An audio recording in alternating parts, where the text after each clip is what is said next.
Amanat pembina upacara, barisan diistirahatkan.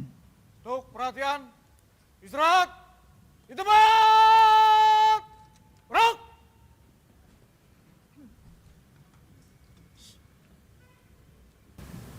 Assalamualaikum warahmatullahi wabarakatuh. Selamat pagi dan salam sejahtera bagi kita semua. Yang mulia Bapak Wakil Ketua dan Hakim Konstitusi beserta pendamping, yang saya hormati Panitera, Sekretaris Jenderal dan keluarga besar Mahkamah Konstitusi, serta hadirin yang berbahagia. Puji dan syukur marilah senantiasa kita panjatkan kehadirat Allah Subhanahu wa Ta'ala, Tuhan yang Maha Kuasa, karena hanya atas rahmat, taufik dan hidayahnya kita dapat berkumpul pada pagi hari yang cerah ini untuk melaksanakan upacara dalam rangka memperingati hari ulang tahun Mahkamah Konstitusi yang ke-20. Tahun lalu, upacara dan perayaan ulang tahun masih diselenggarakan dalam situasi pandemi COVID-19 dengan menggunakan protokol kesehatan. Alhamdulillah, pada tahun ini badai COVID telah berlalu sehingga kita dapat berkumpul kembali secara normal. Begitulah kehidupan manusia. Ada kalanya datang ujian berat, bahkan sangat berat, sehingga terkadang kita merasa tak mampu memikulnya.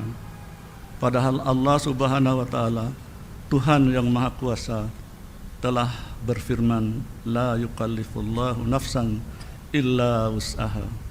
Aku tidak akan memberi beban kepada hambaku di luar kemampuannya.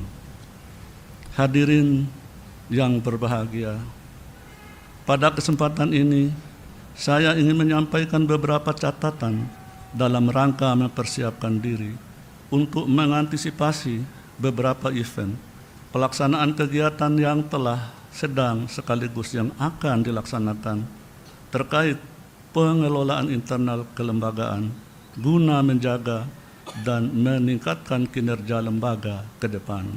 Pertama, sebagaimana kita ketahui bahwa tahapan pelaksanaan pemilu serentak tahun 2024 telah dimulai, bahkan sudah di depan mata. Pemilu serentak tahun 2024 memiliki tantangan berbeda dengan pemilu serentak tahun 2019, karena pada pemilu serentak tahun 2024 akan diikuti dengan pelaksanaan pilkada serentak di seluruh Indonesia, sehingga penting bagi kita untuk menjaga stamina dan kesehatan. Kedua, penting juga bagi saya untuk mengingatkan kita semua agar menjaga langgam kerja yang telah dibangun dan dipertahankan selama ini. Salah satu upaya untuk menjaga dan meningkatkan langgam kerja tersebut adalah mekanisme reward and punishment, penghargaan dan penghukuman bagi pegawai. Saya memahami bahwa di dalam manajemen ASN semua telah memiliki mekanisme dan prosedur kepegawaian yang telah diatur oleh negara.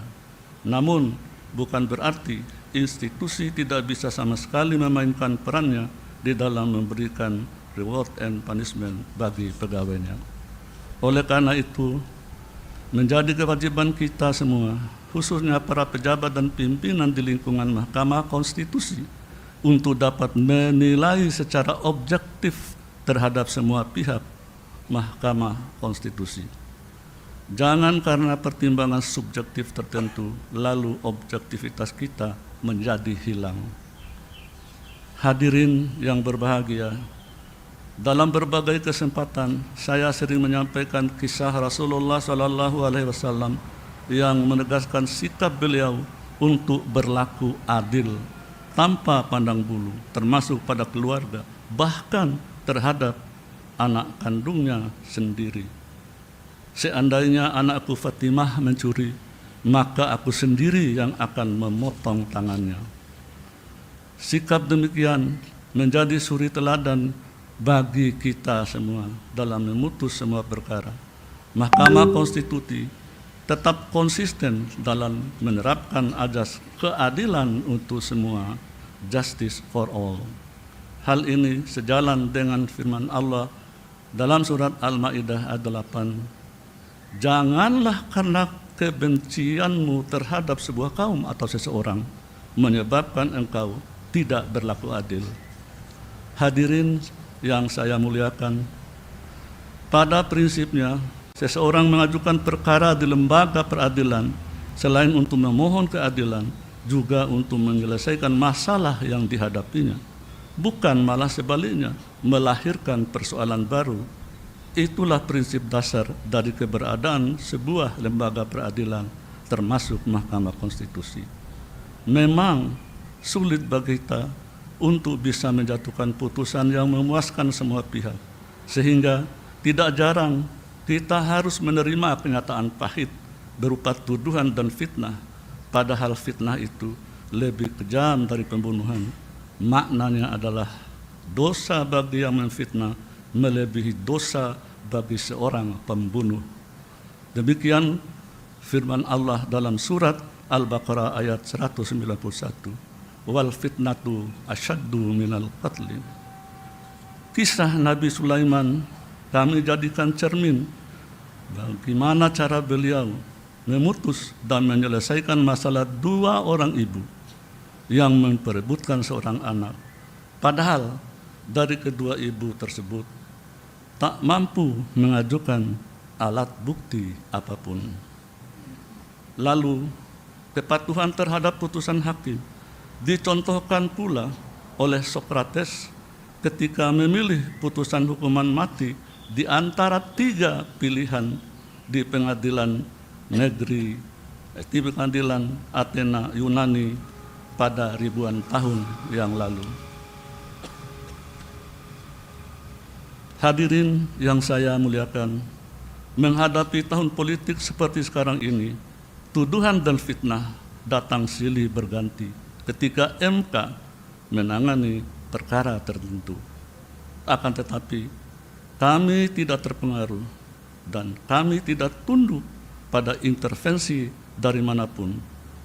Kami tidak takut pada siapapun selain hanya tunduk dan takut pada Allah Subhanahu wa Ta'ala, Tuhan yang Maha Kuasa. Kami yakin bahwa skenario Allah jauh lebih baik dari skenario manusia. Demikian firman Allah dalam surat Ali Imran ayat 54. Wa makaru wa makarallah wallahu khairul makirin. Demikian pula dalam hal pemilihan jabatan apapun, Allah telah mengingatkan melalui firman-Nya dalam surah Al-Imran ayat 26 yang pada intinya bahwa sesungguhnya pemilik kerajaan atau kekuasaan di bumi ini termasuk jabatan apapun adalah milik Allah Subhanahu wa Ta'ala, Tuhan yang Maha Kuasa. Dan ketika Allah hendak memberikan jabatan itu kepada siapapun atau menariknya kembali, maka tidak akan ada yang mampu menghalanginya. Hadirin yang saya muliakan, pada kesempatan ini saya juga mengucapkan selamat atas penerimaan penghargaan Satya Lencana Karya Satya kepada para pegawai yang menerimanya. Penghargaan tersebut merupakan apresiasi negara dan pimpinan Mahkamah Konstitusi terhadap pengabdian Bapak dan Ibu selaku aparatur sipil negara.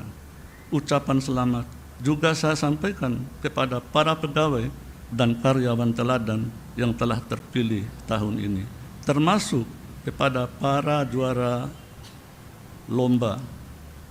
Saya berharap Bapak dan Ibu yang telah menerima penghargaan dan terpilih sebagai pegawai atau karyawan teladan senantiasa menjadi contoh dan teladan bagi para pegawai dan karyawan lainnya.